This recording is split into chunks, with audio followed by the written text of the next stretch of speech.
Team, welcome back to another episode of Live Before Compete, back in the studio this week, joined by James Campion. James, welcome. Thank you for the invite, really appreciate it. So a bit of backstory, well there isn't too much backstory, but interestingly James and myself both grew up in Hong Kong. I mean probably a lot of people wouldn't assume that looking at us. I ventured into the gym, as a lot of you guys know, I've told my story many a time, probably around the age of 14, 15. We were both members of the Hong Kong Football Club. Correct. A sporting organisation that had a fairly swanky gym, and I think once you passed the age of 16, I believe it was, you were allowed to step foot into the gym alone, unaccompanied. So eventually ended up spending a lot of time there. Myself was a rugby player, and I guess strength and conditioning was something I would do to help me succeed and excel within my sport, but I think very much like James, there was another aspect to it that I really enjoyed as well. Really always kind of fell in love with the training process, the training side of things very early. But James was also there. James and another chap called Bo, who's still around. He's working in the fitness industry and doing very well for himself. I always remember you two, you're a few years below us. In fact, thinking about it now, I'm not sure how you got into football club gym with a 16-year-old, probably because you're massive and they thought you were probably older than you were. We were going to find a way in. Yeah. You two kind of started exploring the gym at quite an early age. And it's awesome to see now, 15, 20 years later down the line, that you guys have made this your careers now. Both in fantastic shape and really kind of dedicated your lives towards building muscle and getting strong. And I'm sure we're going to dive into this conversation at some point today. So, as I went on this fitness journey and opened up my own gym, out of nowhere, I saw James Campion was now a coach in Hong Kong and doing some amazing things. And it wasn't by any surprise that this is where you ended up. And you've gone from strength to strength, and now you're opening up your own studio. And yeah, it's just good to have you here. I'm really excited to hear your story. Well, first of all, thank you for inviting me on, because obviously, like we said, Bo and I started in the football club, and we've known you and Ant for a long time. So it's kind of the same thing. We've followed your progress, obviously, from the days of when you opened Coastal to now. And I follow a lot of your posts, and I reshare, a lot of the stuff, only because a lot of the stuff that you're getting into, you're obviously obsessed with this. Like, you can clearly see that. And we like to read and watch and listen to people who are obsessed with this. It only gets to a certain point where training is done on your own. You're like, okay, this is hit a point I need to read or find more. And a lot of that comes back to a lot of what you've done, which is you've dove right into a whole mixture of things. Hence why we sort of turn up at the same sort of seminars and things that we're looking for more. So a lot of your posts are great. I always read your stuff, and it's always informative. So I appreciate that you've asked me to be here to have a chat with you. So, but yeah, going back to the football club days, that was the start. That was, I think, a lucky intro for all of us, in the sense that we did have a great facility. We were surrounded by people who were training to get into great shape for rugby, and they've got professional coaches. So we had a great surrounding, a great start. I think we obviously took more to the training in the gym than it was on the pitch. And we always enjoyed playing sports all the way through university, but it was almost a side thing. All my friends who played sports ended up going to the gym, so my whole crowd was gym based. They'd be at the gym, or they eat. We'd all eat together, train together, whatever. This was my sort of circle. So there's no real way to get away from training, whether you're training for rugby or BJJ or boxing or transitioning to powerlifting, and you start to learn things through there. It's an ever ongoing process that you get addicted to. Hence why we have chats on these things. It's just like, let's talk about these things that we go through on a daily basis, or things we've heard or read. It's all good fun. Yeah, for sure. I mean, I've never actually had a chance to sit down with you and kind of dive into the past. I guess as a youngster in Hong Kong, it's not that common to be investing a lot of your free time in the gym. And as I said, I think back to you and Bo, every day you boys were in there, and it was clear that it was more than just a recreational turn up and a bit of training with your friend. Like, there was some thought going into what you guys were doing. You guys were very committed to whatever it was that you were pursuing. I'm interested to hear what it was that actually brought you into the gym in the first place, and why you had this mindset where you were so committed to it from such an early age. Yeah, I mean, I think we actually discussed this between myself and Bo, like why we seem pretty into this at this point. Why did we start getting into this in the first place? I think it was, we started with the team sports and we were pretty good at them. We didn't necessarily need to train super hard to be of an average level in a sport. But you look at, certain figures around you, and obviously that being, the older guys in school, you always look at the guys that are above you, the rugby players, the top athletes. You're looking at what's on TV, and at the time for us, it was still WWF, man. We were still enjoying The Rock and Stone Cold Steve Austin. So we're looking at all these figures, and we're like, they're all fucking jacked and big and strong. So I think we ended up, partially just enjoying the sense of getting bigger was cool, because I was always a naturally skinny kid. I think even when I finished high school in 17 years old, I was only like 150 something pounds. I was never built like that. So I thought, I would like to see if I can attain that. And I was always like the winger, I could run fast, whatever. I did cross country. And that got boring after a while. So you're looking at these guys in the gym, first and foremost, I could look like that. That'd be pretty cool to me. And then you start to go into, well, how do I get into that shape and size? Let's look at bodybuilding, because those guys are obviously very big. And so you start watching bodybuilding tapes, and it wasn't about necessarily competing, for bodybuilding. That never entered my mind as something I want to do at all. It was all about, let's just go to the gym, enjoy getting like a massive pump, we're gonna go eat loads of food, and we're gonna do the same thing tomorrow. That was like the best thing, lift and eat food and go to bed. I didn't really enjoy going out that much. I've gone out, we've gone out for drinks, we've had parties and stuff, but it's never been something that's been super consistent with me. I've always enjoyed, I'd rather go and have an easy night, wake up and train. That's my level of enjoyment. So I think we looked at what was sort of in front of us in terms of the older guys, the athletes, bodybuilding as a source of like how to get to those guys' level, and then just figuring it out. It was all bench press and bicep curls throughout football club days. I touched leg press and all these things, but we barely, ego lifting deadlifts, there wasn't any purpose for deadlifts. It was how much can you pick up off the ground, and then we both pull our backs and we're like, probably shouldn't do deadlifts. There was no thought process. I don't think it was until I went to university where, again, it's like a new experience, new people. I'm gonna try and, I don't want to go out partying all the time. That's just not what I'll go out, I'll meet some people, but I'm not interested in like that freshers experience that everyone's talking about. I want to sign up for new sports. So I did, jiu-jitsu, boxing, I did American football, I did powerlifting, and the one that I stuck to was the powerlifting, because again, you're in this room with these massive dudes, impressive weights on the bar, and you're like, I want to learn that. And it wasn't until I got into a powerlifting environment where you're seeing these guys who are serious at what they do, the next level kicked in. And I'm sure that happens to everyone when they leave high school and they go to university, the level kicks up. So that's when I really got into like, I need to eat properly, I need to train properly. And I started to actually get really good results, to the point where I think I gained like 70 pounds over 7 months, which is obviously a lot of fat. That's not muscle, maybe a little bit of muscle. But that was probably the strongest I've ever been. And it's like, you can see just with your environment, your surroundings, how that can influence you. And that's probably what took me into, all right, if I can get strong, can I look better at this strength and lean down to more of an athletic shape rather than a powerlifting shape, and keep the strength that I've got. And then it goes into the next stage, is how lean can I get? And can I, when I bulk up or gain strength again, another strength phase, can I beat my numbers? What am I trying to do? I'm trying to do them all, but it's, in a sense, I'm just sort of like trying to learn everything you can. And then it leads on to sort of where I come back to Hong Kong after university, which is where I joined, Ultimate Performance as a personal trainer. And I never wanted to be a personal trainer. That's my hobby, and that will stay my hobby. I want to have a career in, say, finance, which is what I started to do, until the opportunity came to UP. And I was like, okay, I like the atmosphere, I like the guys here. It wasn't until I got in and I realized, okay, these guys are another level above that. Everything that I've done, they know how to explain it, and they can explain it to anyone who comes in the door. They can adapt it to any body type.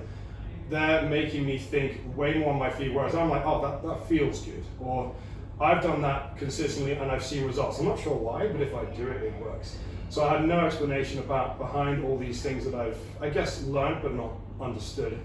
UP was sort of that bridge where it says, okay, let's put it into words and let's get you thinking a little bit more about behind your programming or why things work, and maybe you'll think a bit more. And that was the best job for me.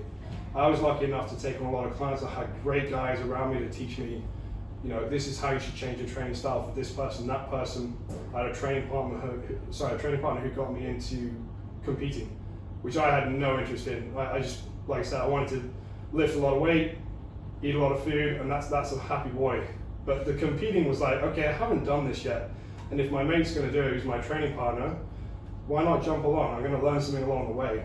So I got into competing, and that was sort of my first entry into actual bodybuilding stage.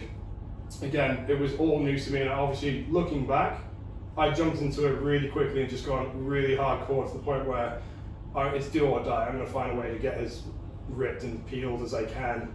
I'm going to show people what I can do, and at the expense, it's like your job suffers, your relationship suffers, your health suffers, more so on a mental health side. But you're like, this is what you do, right? I'm just going to go for it. I'll be a pussy if I can't do it. So you're going to end up getting on stage, and that was a great experience. But to the point where I was like, I never want to do that again. That was awful. It's like shattered everything around me. And then reflected back on that, and it's like, I could have done it way better. So now I'm in a position where I've had sort of both sides, where I'm looking at competition as being an excellent process, a really good learning experience, and something that's allowed me to push into a competition level.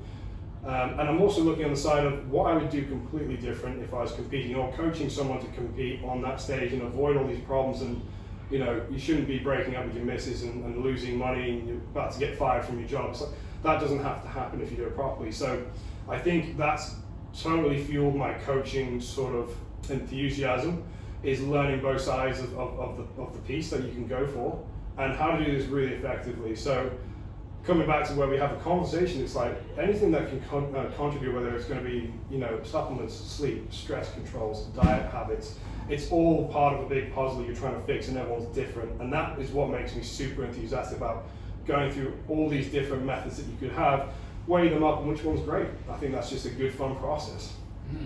Man, that's a great story. Yeah, great story. It's funny, like, hearing it. You got into the fitness industry, I guess, training without the goal, so to speak, of becoming a coach or working in the fitness industry. But at some point, it sounds like UP, you were given, it was a catalyst to change your mind, and then now sounds like very much coaching is something you see yourself doing for the long term. 100%. I would definitely say UP was that point, because I think if you looked around Hong Kong's fitness scene, it was California fitness, physical fitness. It was all sales based. So I associated personal trainers as salesmen and something negative towards that. And I said, I don't want that to ruin my passion for training. So as soon as I got introduced to Ultimate Performance, where it was just, this is how you get people in shape, and we're going to give you a surrounding of mentors that have done this for years, I'd found a happy place to settle into. And since then, I think it's only been an increasing sort of enthusiasm behind it, because I think the more you know, the more you get into it, the more you research, the more you want to find out more. And to the point where you do have things like online coaching now. It's not just one-on-one personal training. You can access more people, you can help more people, you can interact with more people, which means you can find out more problems about people, or more issues that they're having, or what you start to meet more people and chat on different forums or different conversations. It starts to just grow this obsession. Like I was saying, you're clearly obsessed with this because you've gone through so many different topics and discussions with people who are specializing in different things. It's addictive, and I think that will only continue to grow as you go forward with this. There's no intention for me to take another industry at this point. Yeah, I'm curious to hear what drives your obsession, because there's different things for different people. You were clearly obsessed from a young age, but you say that it was because you wanted to see what you could achieve in terms of, could you look like the older boys in school and the athletes in school? But what is it that keeps you grinding? Why are you constantly on the search for new methods of training and new challenges, whether it's bodybuilding or powerlifting? What's driving you? I think there's two parts, and I think you could probably relate to this as well. There's one that's sort of your personal achievements, so that will kind of relate for me under competition. I always plan to compete. I don't necessarily think I'm going to be anything like, I don't really want to be a pro bodybuilder. That's not part of my goals, but I'll always compete, because every time I compete, it pushes myself, it pushes me to figure out new things if I'm struggling to go through a training session, or struggling to find that sort of that perfect system where you're in a horrible deficit, you're doing loads of cardio, you're on You've got to train, you've got to hit your personal best, and you've got to maintain this for X amount of weeks to look better on that day. And it forces you to think. It's like putting yourself in an uncomfortable place. You'll make adaptations, and you learn through that process. And then every time you compete, you can reflect on, okay, this was better, this was not better, this could be better. And I like that process. I've gone through competitions where I've done well and not well, and I've never felt really any different from doing well to not well. It genuinely coming out just thinking, oh cool, I can't wait to do this again and look better, or something like that. So that's a great sort of inspiration kick, and my missus is also into competing, so she's obviously obsessed with this. So we kind of live in a little ecosystem where it's all talking about competing, training, clients, food, all that kind of thing. We're both coached by high-level coaches, so we're continuously in that awesome ecosystem. And the other side is obviously the client base. I feel this, we always talk about this as sounding a little bit corny, but I love that feeling of you can give someone a ton of knowledge and benefits that they've clearly taken a lot out of, and they feel their best. They feel, they look better, they're more confident, you change their life or whatever. That is a really addictive feeling. So the more you can learn and pass on to your clients and get direct sort of, okay, this worked and they really liked it, and they've told 5 of their mates, and they're all coming and saying, I really want to work with you. That's a really addictive process in itself. So in the sense, if I can take competing as a source of experience, knowledge or whatever, if I can look up certain, courses, info, books, whatever, if it is applying to my clients, I'm happy to go through that process. I think we were talking the other day, me and my missus, about investing in yourself. Again, it sounds a little bit cheesy, but investing in yourself seems to be the thing of the last 2 years for us both, where we say, look, we just need to look at the things that our clients need the most. And if we're going to look at investing ourselves, it's coming back to us. It's directly coming back to us from the majority of our clients. And they're happy, we're happy. It just seems to keep us all in this ever sort of growing phase. Whereas I feel like if your clients aren't happy and you're just showing up and you're not competing, it's just stuck and stale. And that's not a happy place to be. And I've been there, and I don't want to be there again, where I just sort of show up to work and I'm going to train you and you're done, let's go to the next guy. We haven't talked about your goals today, we haven't talked about much else, we're just going to get this session done. And it's a horrible place to be. I genuinely at that point thought I don't want to coach again. And I realized the problem was myself, not obviously my clients. They're here to get trained. So I think once that sort of set in, and you look at different things to get over that, now you understand what makes you happy. So I think we're both in that situation. We're lucky to live together, so we don't sort of leave that world, and we're very, very much talking about it all day and all, whenever chance we get. But it keeps me happy. I think that's definitely the main thing that's kept me, inspired to continue to grow. Yeah, I mean, your level of obsession and pleasure that you get out of this is really obvious, even just speaking to you now. And I guess now looking back on your history and everything you've achieved, all really makes sense. Thanks. Something I want to talk about is the concept of transformation. Right, I'm interested first in your story, how you go from finishing school at 150 pounds to then gaining 70 pounds at university. Talk us through that. What changed in your mind? What wholesale changes did you make to your life, or what was something different? Definitely, I think when you leave high school, you can leave your high school world behind you. Everyone kind of enters into university as a new person, right? So they can take on a new persona if they want. I wasn't looking to change my personality, obviously, but I was looking to take on some new challenges, and I was very, very keen on doing something around something strength related. And I had it in my head. I wanted to get something into powerlifting. It just so happened that there was a team there, and I jumped on it. It wasn't the most organized team, but it had some pretty impressive dudes. So I think once I got into that world where they're saying, look, if you want to take this seriously, you got to put on some weight. And I was like, I can do that if you want. One thing I have managed to sort of possess is the ability to sort of sift out the bullshit. So in the sense that if there's a fad program or diet or whatever, I'm pretty good at figuring out that doesn't make sense at all to me, or that makes sense. And what did make sense was eating a lot of food, and you can see direct results was getting you bigger, and I was pretty good at sticking to that. So it's transitioning onto a big, let's drink 2 mash shakes a day. We're gonna have 6 to 8 eggs in the morning. We're gonna have beef patties and mashed potato. We're gonna have ice cream. We're gonna have McDonald's in there somewhere. That's my daily routine. And as unhealthy as that sounds, I was like, I didn't care.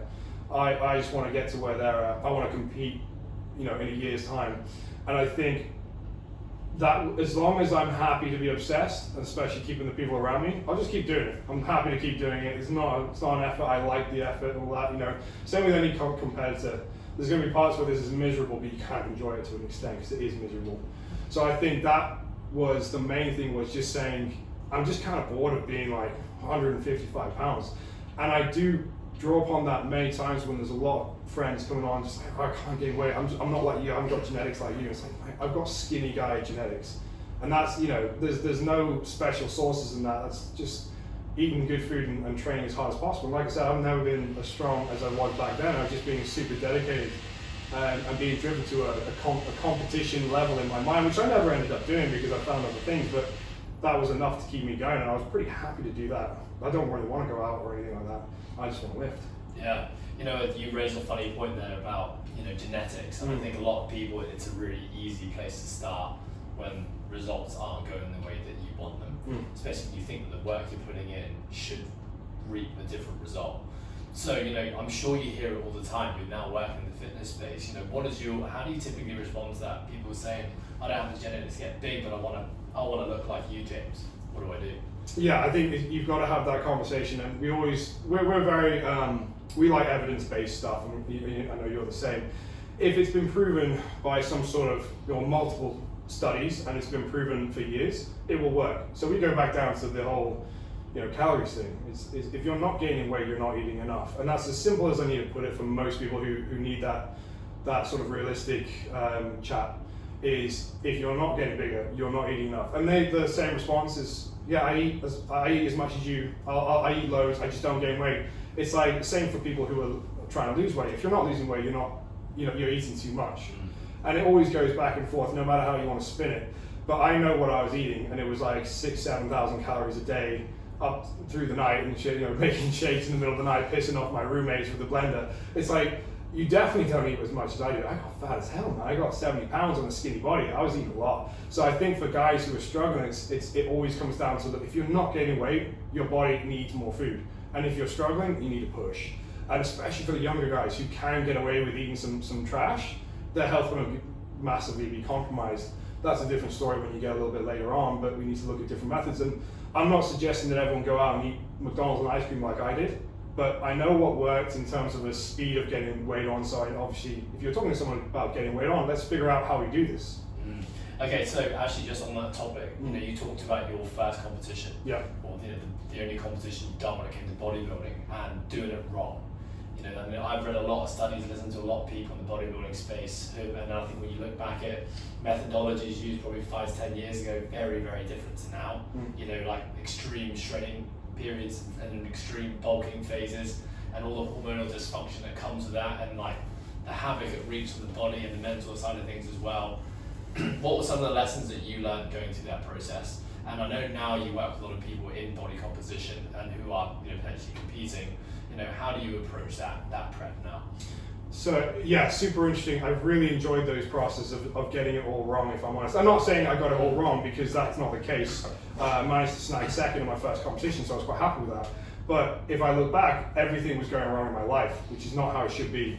So to start off, I'm always going to put my full obsession into something I believe in, which I'm sure, you know, you're the same. If I don't believe in a coach or his methods, I won't put 100% in. So I picked a guy, you probably heard of him, Jordan Peters. Yeah. Right, so he was actually humongous. Right, so of course I'm going to him, right? Absolutely humongous. And so he was actually a friend of my sister's, so I knew him sort of before he was JP, as he is today. So I kind of reached out to him and said, look, I want to do a bodybuilding competition, would you train me? And he said, absolutely, anything for, you know, your sister, yeah, let's get it going. I was like, cool. And I picked him because I believed in everything this guy said. Like, I don't really care, you know, what you look like or achieve. If the methods don't look believable in the sense they don't make sense, I don't believe in it. Whereas JP's principles were, you need to progressively overload your basic lifts. You don't need to be doing endless volume, or, you know, minimize your rest periods, or try and go for the pump or whatever. There was no gimmicks. It's, if you get stronger in your lift, you're getting muscle tissue on your frame, and you need to have a diet that supports that recovery. Those are the two things that go on when it comes to weight training.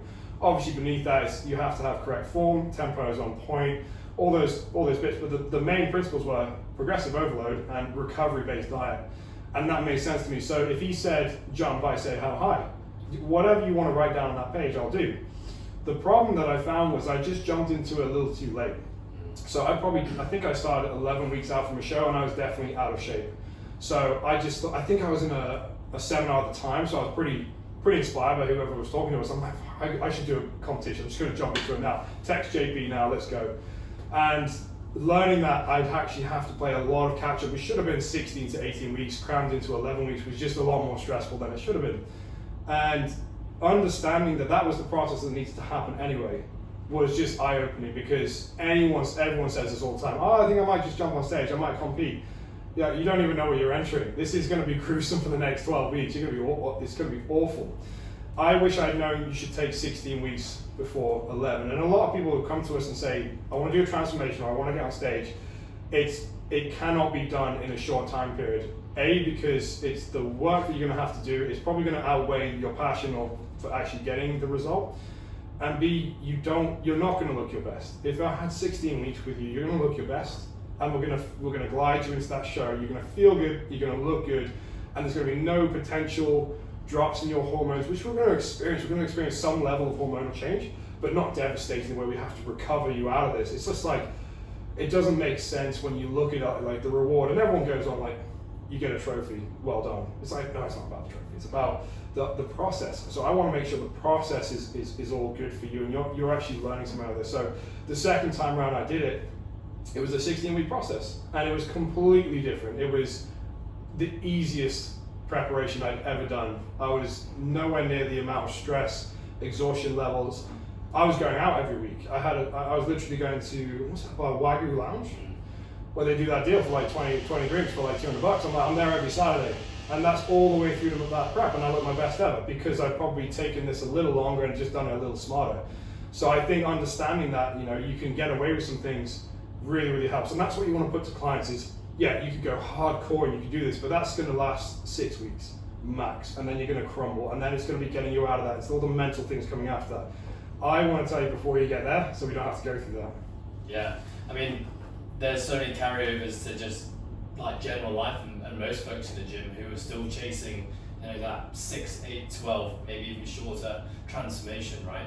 And they approach it with aggressive calorie counts and restrictions, increasing training unnecessarily, and then they find themselves A, probably not reaching the goals they wanted, but B, in a pretty miserable state after that. Yeah, I mean, there's definitely a case for if someone's like, look, I've got a trip or a wedding in 4 weeks, and I want to look in that shape, we're going to have to pull out all the stops, and we are going to go low calorie. We're going to push the training. We're going to push your cardio. You're going to feel uncomfortable because that's what you want to get. But if you're looking for someone to have the best benefits with the least amount of side effects, there's a completely different way to do that. And it's exactly what you said. You don't need to be changing your training that much. You don't need to be severely cutting your calories. You don't need to be doing anything too drastic. But at the same time, everyone reacts differently, right? There's someone who could just respond incredibly well, and they just drop, a nice kilo every single week consistently. They follow the plan, and it was great. Others, they struggle to drop weight, they struggle to report, they struggle to track, they struggle to understand what you meant in the plan, even though you've talked about it for an hour. They just struggle, in which case, hey man, I'm going to give you a different plan, because everything seems to be a little off for you. So we're going to put you on the really hardcore plan, because more than likely that person's not going to do 100% what you say. So their fallback is a little better than it was before. So you got to treat everyone differently. Obviously every case is different, but what we're not trying to do is mess up people's hormones and give them problems that are coming after that we didn't explain was going to come along with this process. You thought you'd look great, you feel great, and you're in your beach, wear and everything, but you didn't know there's going to be mental issues, depression, food withdrawal, energy problems, hormonal problems, guys who can't even, get it up. That's a problem. But no one was telling you about that before. So I think that's the area you've got to recognize is that's a serious problem, especially for females, right? A lot of the problems we were seeing in the competition field in Hong Kong was females are not getting advised properly on how to compete. And again, it's straight onto drugs. You can't give someone drugs if you don't understand the drug, or you're not medically, educated in that world to say, here, take this, you'll be fine. And girls end up keeping these side effects, and they start wearing them, and no one told them this before they wanted to be some great looking physique athlete on stage and reap the benefits, but they've now got all the side effects. Yeah, what is the typical life cycle of someone who is, investing and stepping on stage every year, let's say, or multiple times a year?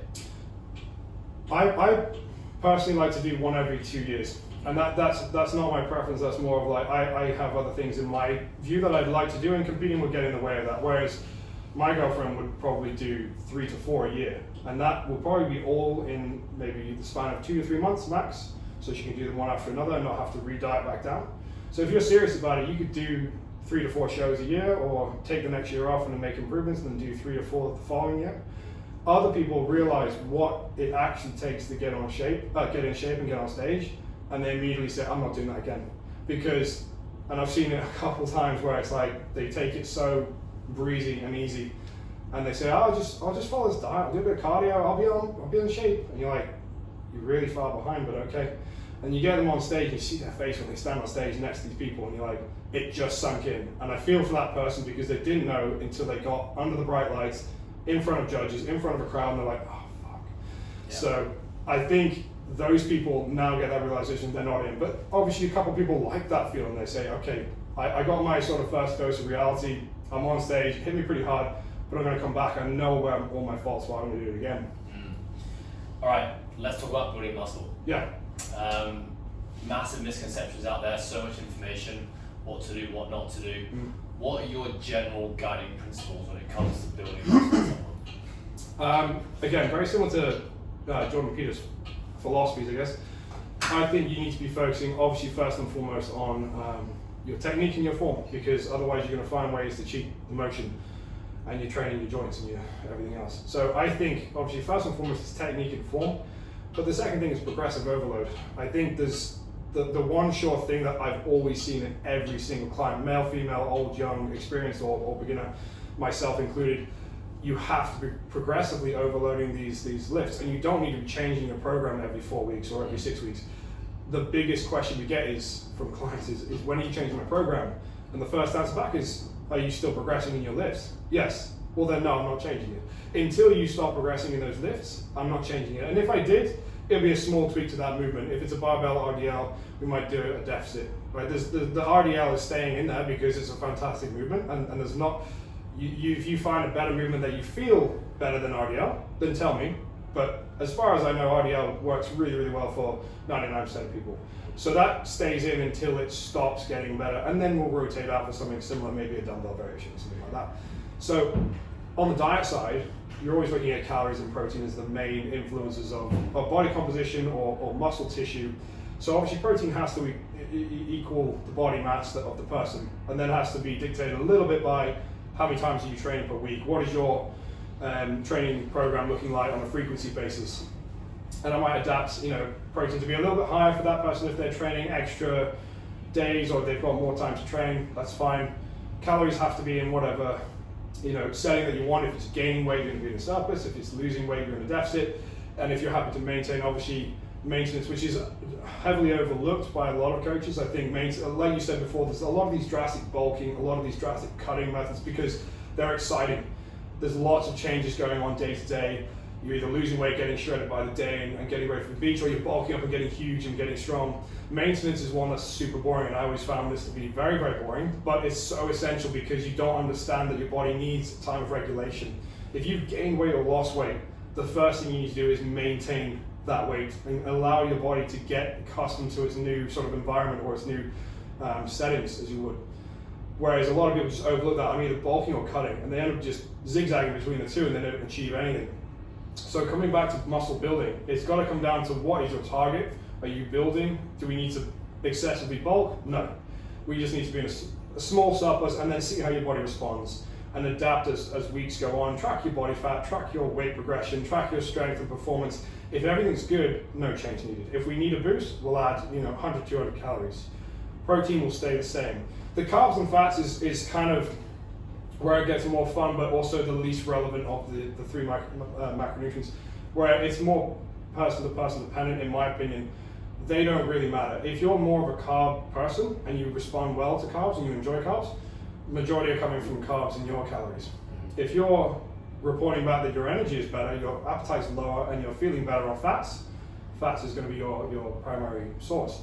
And you can trade between these days, whether it's a training day or an off day and all that, but ultimately the main deciders are going to be calories and protein, and then I'm going to figure out carbs and fats after that.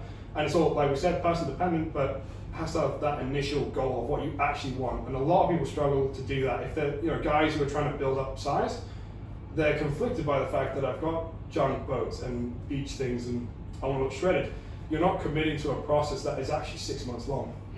You've done it for 2 weeks or 6 weeks, whatever. Now you're bored. So muscle building is the slowest process for most people, and it takes time and it's boring, and it's the same lifts and it's getting stronger day in, day out. It's taking off your meals day in, day out, and slowly going through that process. Very unsatisfying, but for the ones who can do it, they look great in 12 months time after doing it properly. Yeah, talk us through really quickly that 6 month process. And the reason it's a 6 month process is because there's going to be a period of an increase in calories. That this whole time training is remaining constant, this progressive overload applies to the body, which means we're constantly trying to challenge the body in the hope that it's going to adapt positively to it. But then, as you said, there has to be a time after that where your body's then trying to adjust that new weight, and then you just repeat and repeat and repeat and repeat. Yeah, so you've got to look at, obviously, the two things. One that you mentioned was progressive overload is going to have a point where you can't just continuously progress. There's going to be a point, and you'll find this if you do try to force it, you're going to get injured, you're going to have problems, and that's going to set you back. So we've got to find ways to progressively overload, maybe change some exercises to re-progress in through different things, and maybe give you a little bit of a break. Because if you have been on a consistent progressive pattern for 3 months, your body's going to be followed up with a lot of fatigue, a lot of recovery, to the point where it's going to say, no, you've really been pushing me. So we might follow that up with a higher volume, less intensive phase, or maybe our progressive overload is now focused on the higher rep ranges. So we say, all right, you're doing 10 reps on this exercise, now we're going to do 15 to 20 and try and progressively overload 21, 22, 23. At least the overall load is lower, but you're finding ways to progress. On the diet side, again, you're only going to gain so much weight in a certain period of time before it becomes diminishing returns. So you might gain 20 pounds in 3 months, which would be fantastic. You're not just going to continue to gain that same rate of weight. Your body needs to normalize, needs to get settled at that point. So again, you would probably just have to, if you gain the 20 pounds, we're going to have to sit here for 3 months. So we do get accustomed to that new body weight. You do let your sort of body fat sort of set rates find its zone. You want to allow your joints to get used to this new weight and everything. This is hard to adjust to. You don't feel this on a day-to-day basis, but I've found like my knees giving out because I've gained 20 pounds and I'm not sure why I'm getting knee pain. And then every physio that I'm seeing is like, well, you gain like 20 pounds in the space of 3 months. That might be it. And you've got to readjust and readjust. So I think periods of gaining, periods of maintaining, and then slow progression from there seems to be the key for longevity of muscle gaining. Yeah, I was just going to use that word longevity. It's something I'm a massive believer in when it comes to training. And it sounds like you're applying the concept of longevity to the transformation world, which a lot of people don't.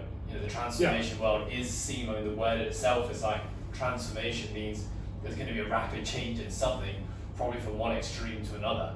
And it's hard to think about how to make that, something that you can sustain in the long term without having the ill effects. But I guess you just said it there. You explain to people this is a 6 month commitment minimum. If the goal is to gain 20 pounds of muscle. Well, it's same on the other end, right? If you're trying to lose 20 pounds of fat, and I think this has been the area that really bugs us, is there's a lot of people who are happy to say, okay, Ed, I'm going to stick you on 1,200 calories. We're going to train 3 to 5 times a week. You're going to cardio every day. You will be lean, no doubt about it. And then once we're done, all right, dude, see you later. Obviously, Ed's going to be set up for as much food intake as you're going to drop in a buffet. He's going to eat everything in sight. He's not going to be able to stop himself. He's not going to really want to train. And then he's going to look at his body changing in the mirror, and everything's looking horrendous after a week. And everything goes back to, well, that transformation was not sustainable at all. And transformations don't work. Or it's not for me. Maybe my body type doesn't work with transformations because I've seen all these people happy with their abs. Maybe it's me. Maybe I'm the problem. When actually it's obviously the coach that's not giving that information. I've always believed in transformations being like boot camps. People love that extreme. I want to go into a boot camp where I'm setting myself up in like Thailand. We're going to do 4 weeks of just training 3 times a day. We're going to sleep, eat, and train. People love that. And I like that kind of approach too. Transformation is like boot camp. We're going to go hard. We're going to give you very little flexibility for the purpose that I want you to understand what we're doing. If I said, yeah, we're going to do this easy, it's going to be like eat whatever you want, just within the calorie range, people don't learn that way. They don't understand nutrition. If I was to tell you eat whatever you want, just within a certain calories, you don't understand what's going on. If I said we need X amount of protein, you need to stick to the same foods. We need to figure out what your body is enjoying as a digestion point of view versus rejecting. Because we can sieve these things out. We can see what helps you lose weight quickly or too fast, what foods are helping you stay full, which ones you hate, which ones you can get away with, which foods you absolutely need. Maybe you need a glass of wine every day just to keep you happy, but everything else can stay the same. If we stick to a strict format and it's very rigid, and we see, right, again, Ed's body changes by this much every week, and anytime he goes out and has, this food, if it's like more wheat-based or carb-based or fat-based or salt-based, we can see the immediate change in Ed's body. So I know what exactly not to give or to give Ed. And this process is data collecting. We're trying to track every calorie, every step count, every cardio, every hour of sleep, as you do yourself. We're collecting a ton of data, and that's every single day. So I can say, I can fine-tune your body pretty good after several weeks of working with you. So I know when you wake up on Monday, if you train on Sunday, you're going to train terribly on Monday. So rest Sunday. If you're struggling to get to sleep, you're going to go for alcohol. But if you have alcohol, you're going to ruin your progress for Saturday. It's all these things. So if there's freedom there, it doesn't really work. We don't understand your body. We don't understand this. So understanding that is great. Then the client says, okay, how do I not live like this after this? Can I just reintroduce normal eating, not tracking, and not stressing about my weight every day? Yes, absolutely. What you've done is learned nutrition, training, your weight fluctuations, biofeedback. You've understood supplements, why you need them, why you wouldn't need them. You've understood sleep, stress, cortisol, all these things, and how your body reacts to them. Let's now talk about maintenance. You don't need to be on a deficit, you need to be on maintenance. You need to be eating foods that you enjoy, that keep you full. You need to be understanding about, you need to drink enough water so you don't feel like you're artificially hungry, but you're actually just dehydrated. You need to understand that you need to do a certain amount of activity, steps or movement per day, but you have loads of room now to have different foods. Train when you want. You can do less cardio. You can ease up. But what I want you to continue to do is report to me, check your body fat, make sure we're not going too far range, keep some level of accountability. So you're not just going to say bye and hope that you stay in shape. You're going to see me every week, and we're going to check up on you. We're going to make sure you're not going out of zone, because that's what people would do. Is I'm going to have 6 parties in the next 6 days because I've held them all back. Go to the party, have 2-3 drinks, and then leave, because you've attended the party, you've seen your friends, you've had the drinks. Tick. Don't go and have 12 beers. That's not the purpose of the party. It was to see friends and things like that. If you have a client meeting, again, your purpose is to go meet the client in the setting, have the drinks, it's not to have 12 beers. It's not to have 6 pizzas. It's to get that social event or whatever you need to do done, but having moderate sort of approach to it. And I think what everyone's looking for is that middle point where they can stay in shape and they can do what they like to do. And it's all right in the middle. Whereas, like we said, we like the extremes, like massively building muscle and weight or massively dropping fat and all this. It's very exciting, but no one understands that medium middle part, which is the most maintainable part. And I think you have to go through the boot camp extreme process first to understand why all these processes need to be taken seriously to come out on the other side. We always explain it like calories is sure you've heard this one before. Calories and nutrition is like budgeting. The way that you want to learn how to save more money is you have to create a budget chart, and you write down all your fixed costs, and you write down your expenditures for entertainment and travel and all the extra things that you do. And you say, I want to increase my savings. I need to look through that budget, cut down the unnecessaries that I don't really care about, and increase that budget. And that's calories, is where am I eating food that I don't even know if it's the oil in the pan that I cook my food, the milk in my coffee, or whatever's coming into your diet you don't really care about. Let's strip that away. And if you want to increase those savings or increase that deficit, we need to continue to drop out calories or money. And that, for people to understand, is if I got someone on a budget for 12 weeks, after that 12 weeks of checking every time you need to buy a coffee if it is in your budget, you will no longer need to budget. You're just so in tune with, I don't need to budget to buy that. I know generally what I need to spend per day, and I get X amount of savings. Same with diet. You have to go through learning how to budget your calories and understand the habits to then never have to track your diet ever again. To teach someone how to track is to teach them how to never track. The problem is they don't know anything that's coming in. It's like saying someone who just spends their money everywhere, and when they're in debt, no one's like, oh, you know, it's all good, you'll be fine. People are like, why did you get yourself to debt? You knew if you spent too much money, you'd be in debt. But when people get fat, people are just like, that's all good. She's just living her life, enjoying it. It's like, no, she doesn't understand how to budget her food. When she does, she's going to love it because she knows how to stay in shape and have some fun. That's kind of how we describe that transformation as a non-negative. It's a learning process. And then, really importantly, getting you into a normal living situation where you're not feeling bad about your body, or feeling bad about eating carbs, or feeling like you can't attend social meetups because you're embarrassed, or it's going to put you off track, or it's going to put you in a position of temptation. That has to be changed, and a lot of coaches don't understand that.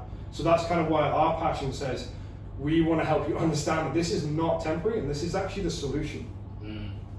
That's awesome. Yeah. Yeah, I love that longevity piece. You know, it's so true.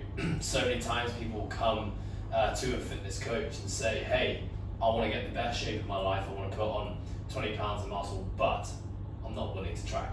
Yeah. But I'm not willing to put in, you know, that's just not me. I'm not going to be someone who's going to record my calories or macronutrients. But you kind of said it yourself, if you really want to get the most out of this, then like you have to go almost all in. Yeah. And then you know, in the long term payoff being that you'll be able to have a sustainable approach to maintaining muscle mass, maintaining levels of leanness and all that kind of stuff. 100%. I think we all live by the fact that if you've done a transformation once, you shouldn't have to do it again, because it's a one and done thing.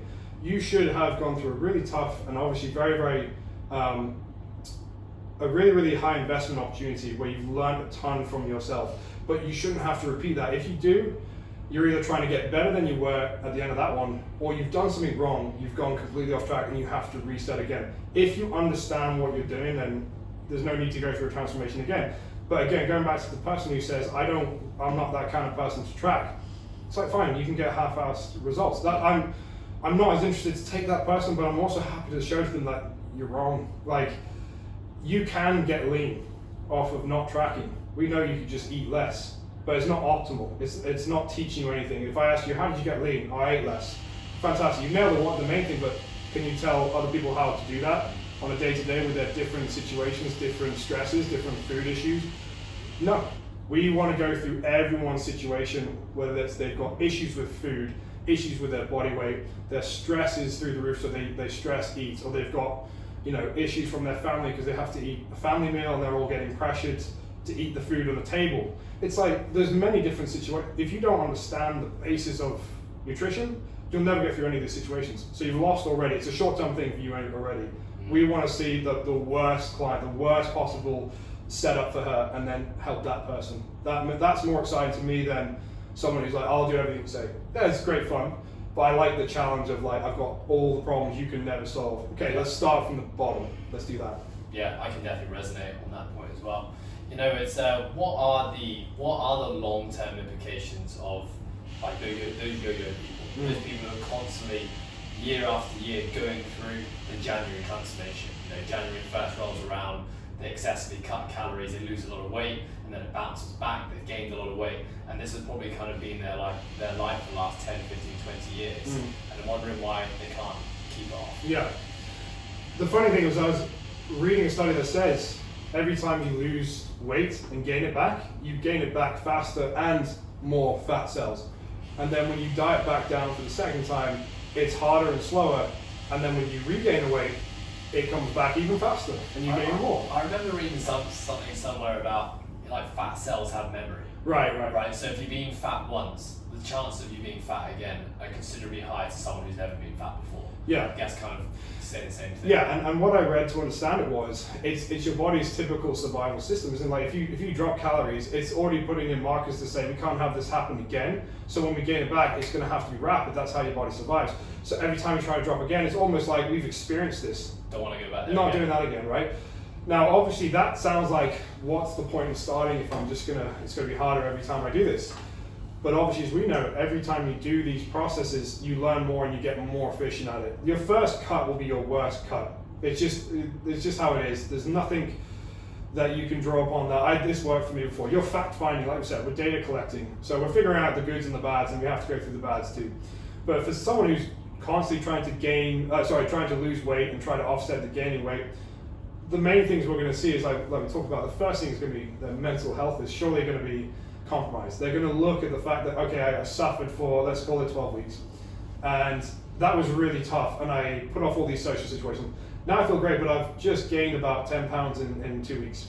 That's really hard for me to understand that I was looking my best, and I no longer look like that. And I don't want to show my friends my real body versus the one that was in that picture.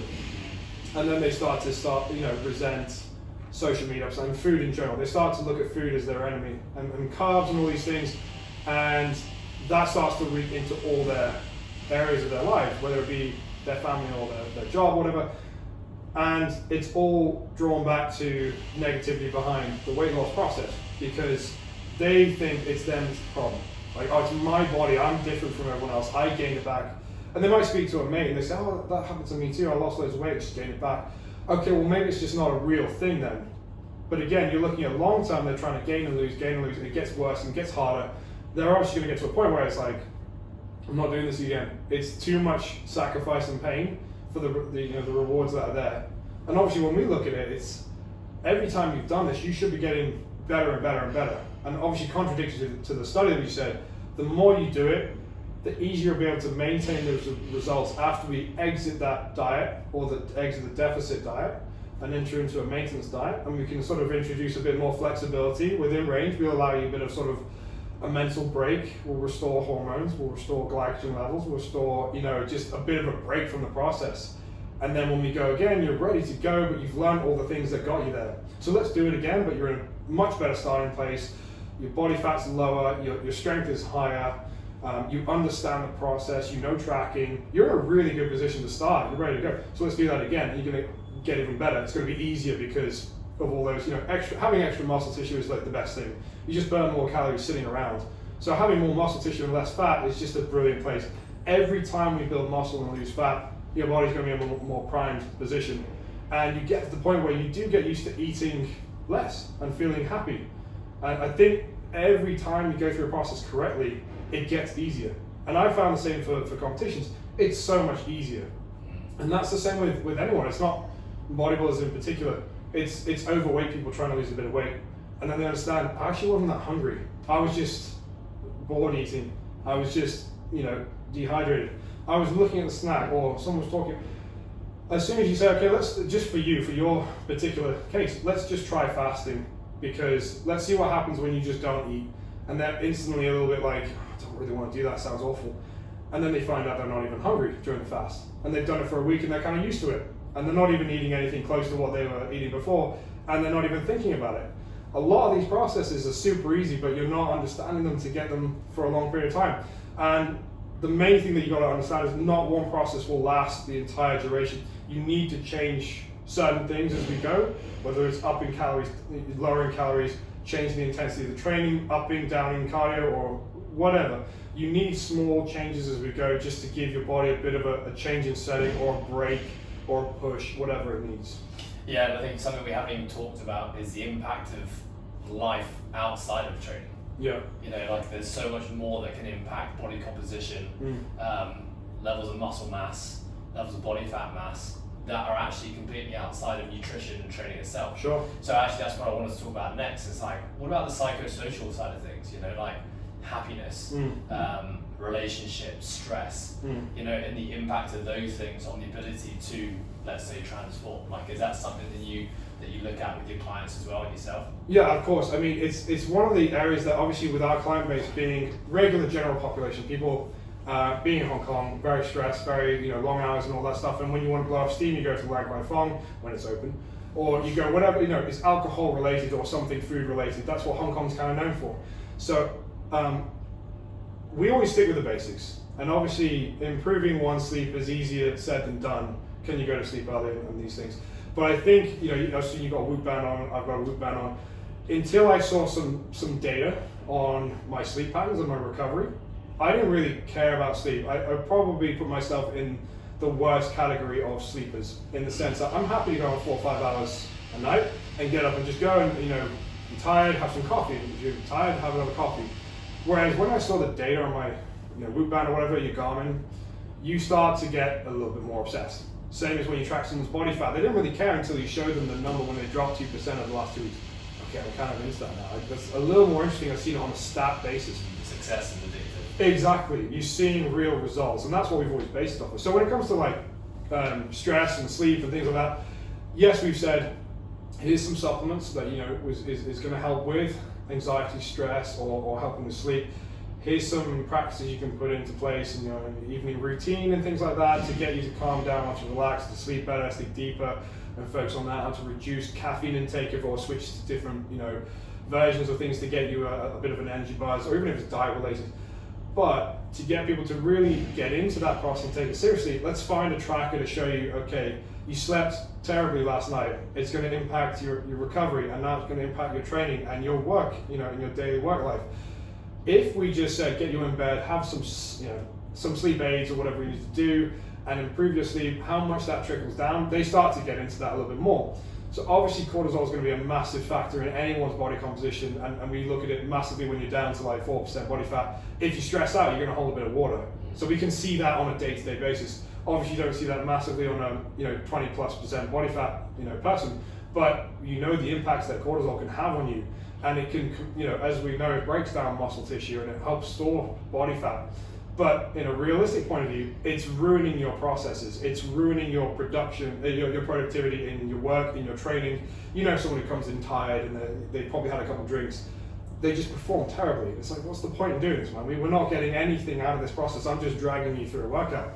So I think when we look at the whole sort of like holistic point, we need habits more than sort of solutions of supplements, because supplements, you can chuck it in, whether they're doing the habits, it doesn't matter, right? They need to start to look at, you know, how they settle down their day, how they start their day, how much caffeine they're drinking, how much water are they drinking, do they drink more in the morning and drink less in the evening? When's their food coming in? Is it coming in at the morning or is it in the middle of the day? These things help to obviously, you know, change the energy production that's going on in your body and how you will wake up and sleep and how you perform in your gym. So we always track sort of sleep and general feelings of stress. If you have a watch, let us know where your body battery is or your recovery levels are, so we can understand where you are and how to push you or where to pull back and things like that. That seems to be a massive one for regular clients, because although they want to get in great shape, they also know the benefits of, okay, my diet makes me feel good, but if I focus on these small things, I feel so much better, I feel so much more awake, I feel so much more productive. And I didn't think this would come alongside of getting, you know, abs. Yeah. And it's interesting to do, and it's something that, you know, obviously you push someone to more of like a life clinic setting if they've experienced real, you know, adrenal fatigue, or, you know, they've got some really messed up hormones. I'm going to push you to someone in the medical field. But if I can start with the basics and show you the changes you can make over just some small habit adjustments, it filters down into everything, and especially body composition, especially when someone says, I just gained 2 kilos overnight, what's happened?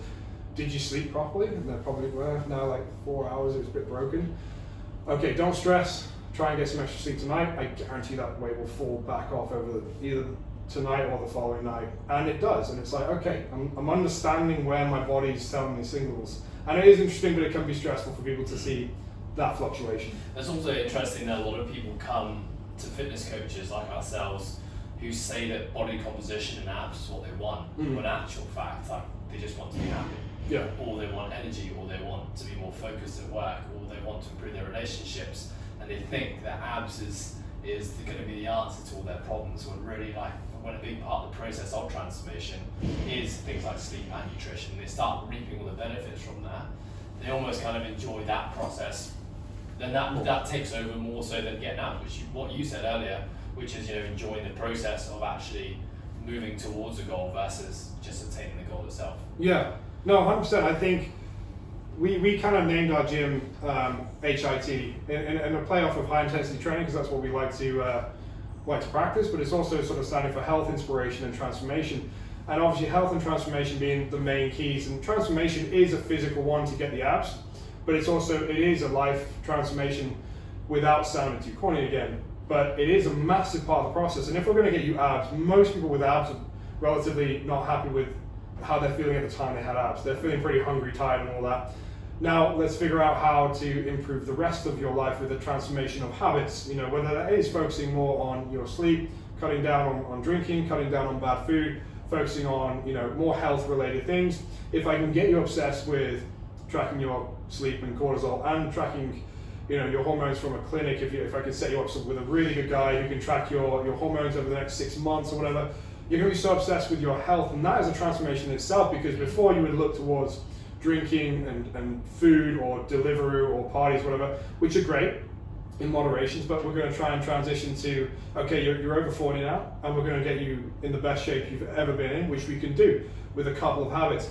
And I always draw it back to that transformation, unless we go kind of boot camp mode, where we really just like put you under a microscope, get all the data, and do really nothing else but train. Yeah, because then that's an easy way for the client to understand. If they've never done fitness in their life and they're going to take on all this new information about, you know, how their body weight fluctuates, what food they like, what supplements they need, how their body is not adjusting to a training program, or their sleep and all these hormone things, that's such a massive load of information to take on in 12 weeks. We're only really going to achieve that if we really do cut it down to, you can't really move out of this box that I need you in. And again, if that's what you're signing up for, that's fantastic. If that's not what you're signing up for, maybe we're not the coaches for you. And that's fine. You know, we're not looking to take on everyone. Some people do want to, as you've seen, they just want a fitness session. They want to go to the gym, they want to just train for a little bit, they want to have a high five and go off and do their thing. That's totally normal. That's built a lot of businesses, but it's not a point of our interest, where you could have like a lifetime of learning in the space of, let's call it 6 months, because that's what it actually is.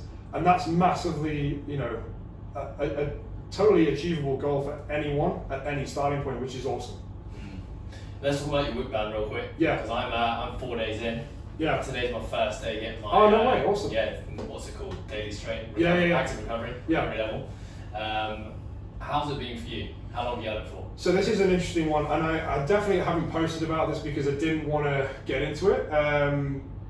But I think it's interesting to talk about, because I've taken so much from this thing, and this has been perfect for me. So at the beginning of this year, I was suffering from all sorts of health problems, getting sick, getting all sorts of like stomach bugs. I swear I got COVID because it was coming around, but I don't know. But I was just getting sick consistently, and it was like tired, and I can't move, and I can't, you know, energy is down, no appetite, like the weirdest things going on consistently. And I'm seeing different doctors trying to figure out what is going on. And I've never had an answer, because I don't necessarily believe in adrenal fatigue, but I do believe in sort of adrenal dysfunction, yeah. right? There's got to be something around that, because every time I would push, and I'm very happy to do the long days, like we said, minimal sleep and all that, but every time I did, and maybe prolonged a training session on top, it would knock me back. And I'm like, I've done this for years, I've never had this problem. And I think going through it and really doing some research, a lot of it was just to do with something around adrenal dysfunction. And it wasn't, I just sort of thought, I've seen a client who's used this, and it gives him some really good information. I'm gonna order one and get one for myself, and I'm gonna let it tell me every day I wake up, do I train, do I push, or do I not?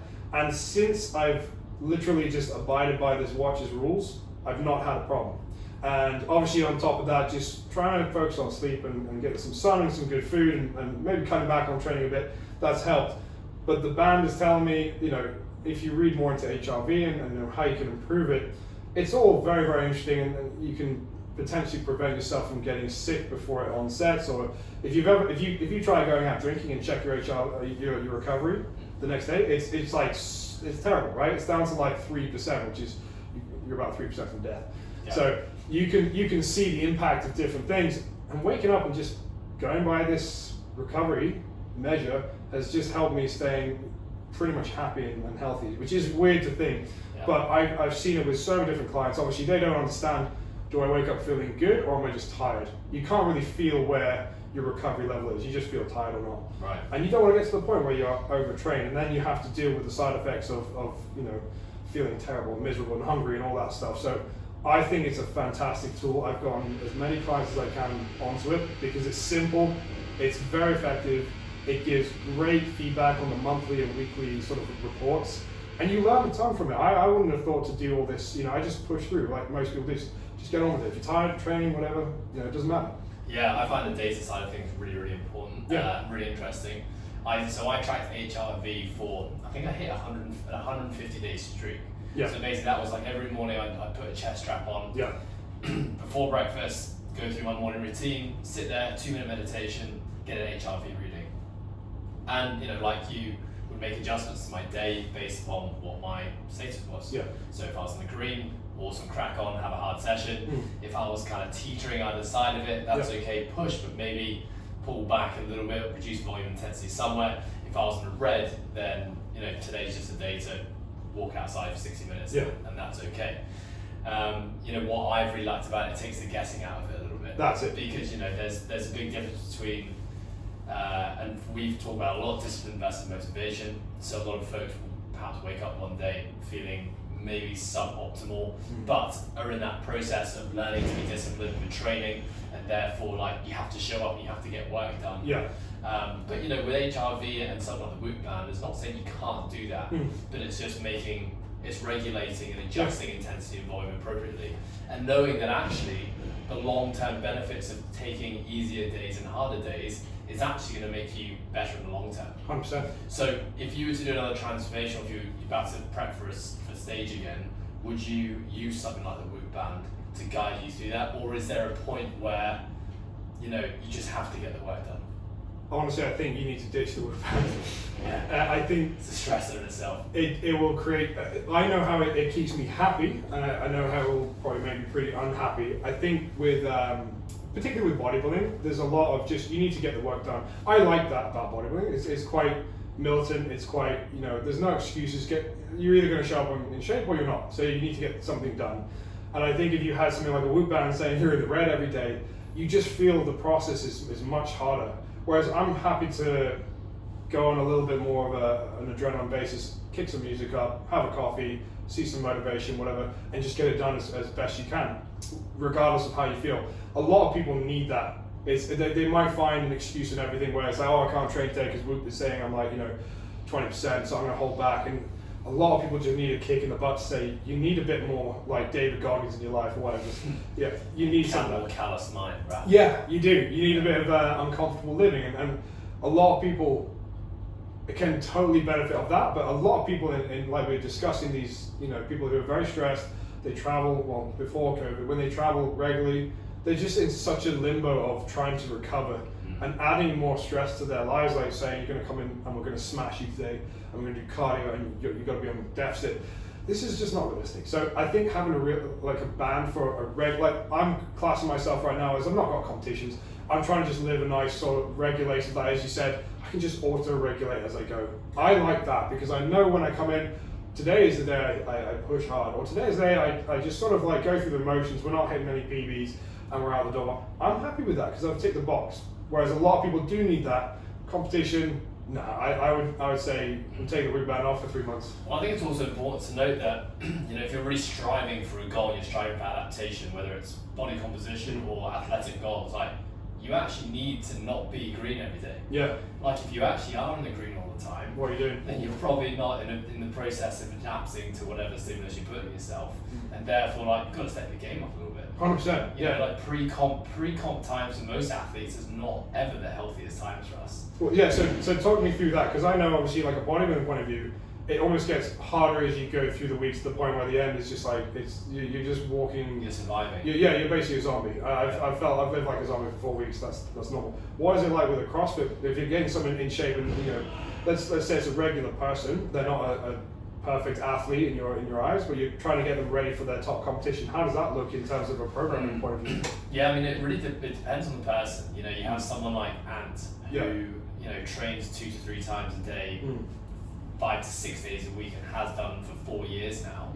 The intensity and volume of a competition. So if you look at a typical CrossFit competition being 2 to 3 days, anywhere between 2 to 4 events in a day, the events themselves are very aerobic dominant. So there's aerobic stress present for sure, and a lot of peripheral nervous system fatigue in the sense that like there's probably going to be some heavy loading in there as well. So like pretty damaging shit for the body. But given that Ant trains like that all the time in his healthy times, there's not much modulation that has to take place with someone like him. It's just kind of, okay, crank up the intensity a little bit more, crank up the volume, stack in, you know, your preparation weekends to try and simulate the comp. And yeah, you know, the recovery phase out of that's going to be a little bit more than normal. But for him, you know, it's not too different from what a typical training phase would be. But, you know, for general folks who are, you know, perhaps they're spending most of their year just training in a CrossFit gym, doing a group class 1 hour a day, 5 days a week, and trying to, like we're doing right now, using something like a Whoop Band to ensure that they're recovering optimally but also progressing in their training. You know, you're prepping for a 3-day competition with, you know, anywhere between 6 to 10 events. Like, there isn't really a very healthy way to do it. Because if you ride that line and try to stay within that green zone and try to be optimally healthy leading into it, you're probably not doing enough work to prep yourself adequately for the comp. But, you know, I think very much like bodybuilding is that the longer your preparation phase can be, and the slower you can drip feed that intensity and volume to the individual, the better. You know, the tough thing in CrossFit is it is very much a glycogen dependent sport, which is like the most, you know, neurally taxing form of training on the human body. So, you know, it's why people just get burnt out, injured and broken, probably a lot more in like the CrossFit setting than your conventional gym. Honestly, I don't know how you guys do it, because I think I look at bodybuilding as you could have some days where you could totally just cruise. Like you could go in and get a pump, you know, you could stick on cables and stuff, and you could walk out with a good pump and you go, I've done a session, I feel good. Feel great. But I'm looking at CrossFit athletes like, you guys have to clean, press, pull up, squat, deadlift, like lift. You know, and then you look, the best thing is watching those documentaries about the CrossFit Games. It is like superhero people going through it. You're thinking, it is amazing. It's like, awesome. You know, 10 years ago, they would have never been sitting there thinking that the human being would be doing what they're doing right now with the CrossFit Games. You know, it's mind blowing that people are, you know, lifting competitive Olympic lifting weights. You know, that they, you know, some of the athletes are competing in the Commonwealth Games and the Olympics. CrossFit Games athletes are doing that in the same year. That's mental. And they're doing Ironman and triathlons, and you know, some guy just ran a sub 4-minute mile and squatted 400 pounds in the same day. Insane. 500 pounds in the same day. You know, that kind of stuff is just like, no one's thought that kind of stuff was possible. But in the same way that you've been talking about things, these are guys, these aren't just people who just walked into CrossFit and suddenly are doing these amazing things. These are people who've like cultivated this form of volume and intensity from the age of 16 and are now 24, 25. That's 10 years of like doing this every day. That has become their norm, their baseline. You know, like, it's funny hearing your story when you're talking about like you were able to function adequately with your training and as a business person and your own goals with 4 to 5 hours sleep. What CrossFit did to me was highlighted that probably 5 years ago, that unless sleep and recovery and stress is all optimal, there's no way I can do this. Absolutely. And so, you know, I guess I learned faster because, you know, inflammation, sore joints, under recovery, plateauing in strength, especially like when you're always striving for heavy singles, heavy doubles, like that's brutal. And you realize you reach plateaus way quicker. So basically, you know, the way that I prescribe CrossFit to your typical everyday person who wants to get fitter, healthier, stronger, be happier, but wants to use a CrossFit methodology, it's a blend of bodybuilding, gymnastics, and Olympic lifting. And non-structural exercise, you know. And the way that we dose it is that we bias strength and bodybuilding and muscle growth over aerobic training. So, you know, when we look at our typical week right now for, you know, we have everyone in Coastal Fitness, not right now because obviously we're closed, but we have, you know, an online community of 3,500 people following our programs. You know, of the 7 days a week, we have 2 days which are aerobic bias training sessions. We have 5 days which are either active recovery or strength bodybuilding type training sessions. And that's, I think, how we're trying to eke longevity out of the CrossFit training model. Because we have done 5-6 days a week of aerobic training. We've done Metcons every single day. We've done, you know, max out every single day. And like, none of us lived to tell the tale from those days. You know, like we were burnt out, got injured, found a new sport, found a new hobby, or, you know, had to suddenly really transform the way that we prescribed it. So, you know, we learned the hard way, just like you have, just in our own discipline. But you know, I think things like the Whoop Band are really awesome tools for your general consumer to start to become a little bit more educated here. The thing that I actually love the most, which I haven't, because I haven't been wearing it long enough, so I don't know what data I'm going to get out of this. But is the journal part. Oh yeah. The sleep.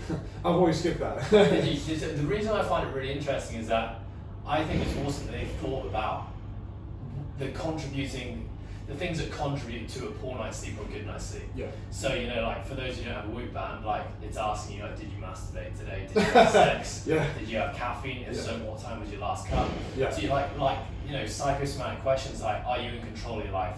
Yeah. Do you feel stressed? Do you feel like you're empowered to achieve what you want to achieve?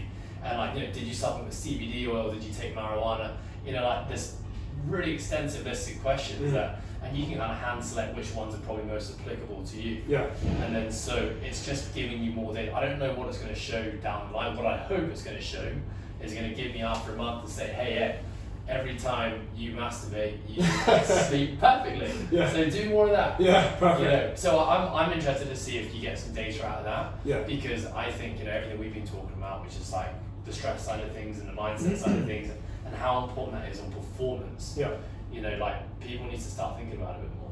Well, I definitely didn't take the notes because again, I was sort of religious on like, I'll wake up, process my sleep, and it says, do you want to take a note? And I'm like, no, it's showing my sleep. But at the same time, I was making mental notes as we go through. And the interesting thing now is like, I'm barely drinking any coffee. Whereas before, I was smashing coffee, probably not to the level that most people do. They probably might have 4 to 5 a day, and I was having 2 to 3. But I noticed that the coffee, like once I sort of, I think that sometimes I struggle to go from sort of like sympathetic to parasympathetic, and I think taking the coffee out of that really, really helped me to do that. And the other thing would have been melatonin. When I took nights where I took melatonin, my HRV was high, my recovery was high. So I've kept it, and I've tried, you know, taking it, not taking it, caffeine, no caffeine, and figuring out sort of what my best settings are for it. And I have found definitely off of the results of each day, what did I do the previous day? And obviously stress is going to kick in. I think when you get told your gym is going to be shut indefinitely for whatever period of time, you're going to stress and your sleep's going to go off. So you got to sort of mentally kick in, okay, I need to find some extra methods and calming down or switching off, watching a movie or masturbating, whatever you need. And I think it would be better to take notes, but I've definitely been seeing the changes in my lifestyle just from looking at the watch and saying, I never thought I would not drink coffee, because it's just part of your regular routine. It's just what you have and what you do when you're bored and you go with your mates or meetups or anything. And that has made a big difference in my sleep and improvement. And I can pass it on to clients if they're saying I'm really struggling with stress. I can at least introduce them to, one, you look at, you know, melatonin or 5-HTP or looking at sort of any ways that you can de-stress. What helps you? Is it going for a light walk, or is it going for some exercises, reading a book, or whatever these things are? They do seem to cultivate and help clients, which again is another sort of bonus, isn't it? For sure. Yeah, I'm a massive fan of it, and I know a lot of our community have been asking me to do a podcast on the Whoop. Oh, that'd be great. And HRV specifically, but I guess I'm just kind of starting the journey with the Whoop. I honestly think that'd be really, really good. I think most people don't understand it, and they don't understand heart rate, they don't understand HRV, and I think the more you go into it, I've probably had it for just over a month, and I've learned tons on myself. So I think that'd be an awesome podcast. Yeah, good idea. Right, we'll follow through with it. Yeah. James, we're going to call that the end of the show now. Yeah. It's been epic having you on. Thank you very much for all your insights. It's been an absolute pleasure talking to you about fitness, building muscle, and everything that you do. Where can our followers find out more about you? So I guess I'm more present on Instagram than anything else. So that's Trained by James. Our gym is HIT Personal Training, so that's HIT_PT on Instagram. Or our website, which is www.hit-pt.com. And that's sort of where we're at right now. So if anyone is looking to get help with online training or in-person training, you can hit me up or the gym up or whatever. Just drop us an inquiry and let us know what you're struggling with or what you're looking to achieve. We'd be more than happy to help on everything that we just discussed, I'm sure. So you can get me there. But thank you very much for inviting me on. I've been following your podcast for a while, been following you for years, so it's really nice to actually finally get a conversation and talk about muscle building, which is always a good topic. Absolutely. Good times, James. Thank you very much. Buddy. Thanks, dude. Man, cool. that was fun. Awesome. That was good fun. Thank you very much. Appreciate that. I'm wipe off the sweat though. No, don't worry. Mate, cool story. You know what? I've been like following some of your posts you've been putting out recently. Yeah. And I guess I just hadn't seen kind of you talking about nutrition, dieting, and training, and I hadn't really just. Well, maybe I need to put more of a. Yeah, man, you really should, because you know you got some really fucking great insights to offer, and I think like it's just amazing what you're doing for your people. Thank you, man. And I really resonate with like the longevity approach to something which is quite hard, you know, on your side of the industry, which is like transformations and quick fixes, short-term changes. But it's really cool to hear that you're taking that approach. I didn't even know you did. So yeah. Well, yeah, I think it ends very soon after like we've transformed some people and they all seem to leave and have problems. Like there's got to be something beyond this. I think like if you spoke to my missus, she's very opinionated on that shit. She's like, she hears about, you know, obviously bikini athletes and all that. Yeah. But then just regular people not taking care of that sort of post-transformation or post-competition phase. Yeah. She gets really fucking pissed off with that. I mean, like you said, like women is just whole other like ball it's just it's a sketchy It ground. is, yeah. Yeah, because I mean, mate, those effects can be like 10, 15, 20 permanent years. Yeah, permanent. I mean, crazy. It's been a battle because we know a lot of people who've sort of gone with that, and it's like I just feel so bad. 'Cause men can get away with it, you know, they can have their problems, they can bounce right back. It's just like so many women get taken advantage of. But anyway, you know, this is all part of the process. But I think it's something that we're quite particular in saying. Okay, women who are coming on board, we have more interest in them in a certain way. Like you can take a guy through a pretty extreme period of training, like you said, and whatever. I'm sure when it comes to a female athlete, you're probably looking under the microscope a bit closer. For sure. Yeah, for sure. It's interesting. Yeah. Anyway, thank Right, you. buddy, I want to take a quick photo. Hold tight. Yeah. Get your headphones on, pal. Okay.